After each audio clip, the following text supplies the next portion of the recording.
এখানে দুইটা এপোস্টিল সনদ দেখতে পাচ্ছেন। কেউ কি বলতে পারবেন এখানে কোনটা আগের এবং কোনটা পরের বা পরিবর্তিত এপোস্টিল সনদ কোনটা? দেখি কেউ বলতে পারেন কিনা?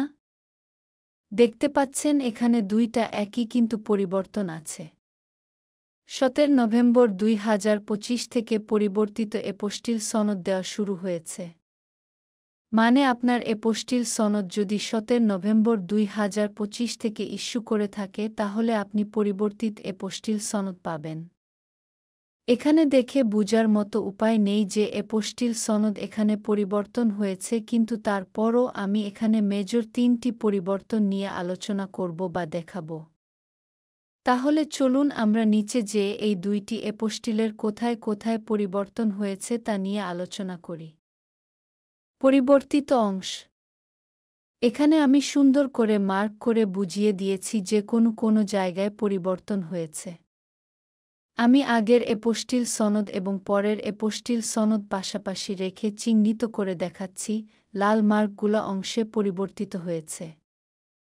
এখানে দেখেন এপোস্টিল এর ইটা হলো ক্যাপিটাল লেটার আর এখানে আসছে স্মল লেটার। নিচে 8 নং অংশে NO এর লেখাটা পরিবর্তন হয়ে নতুন এপোস্টিল সনদে 8 নং অংশে পরিবর্তিত হয়ে N ডিগ্রি এর মতো দেয়া হয়েছে। এবং একদম নিচে এই খালি অংশে নতুন সনদে 2 লাইনের একটা ফোট নোট লিখে দেওয়া হয়েছে। এখানে বলে রাখি যে সনদ আগের বলতে 17 নভেম্বর 2025 তারিখের আগে যেগুলা এপোস্টিল সনদ ইস্যু হয়েছে সেগুলাকে আগের বলছি।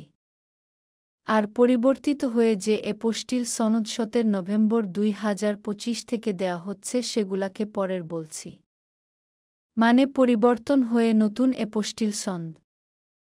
আগের সনদ নিয়ে কিন্তু বিভ্রান্ত হওয়ার কিছু নেই। আগের গুলা দিয়েও আপনি আপনার কাজ চালাতে পারবেন, কোনো সমস্যা হবে না।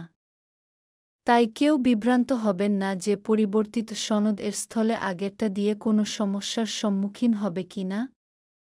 একদম চিন্তা করবেন না, আগেরটা ও গ্রহণযোগ্য। ধন্যবাদ।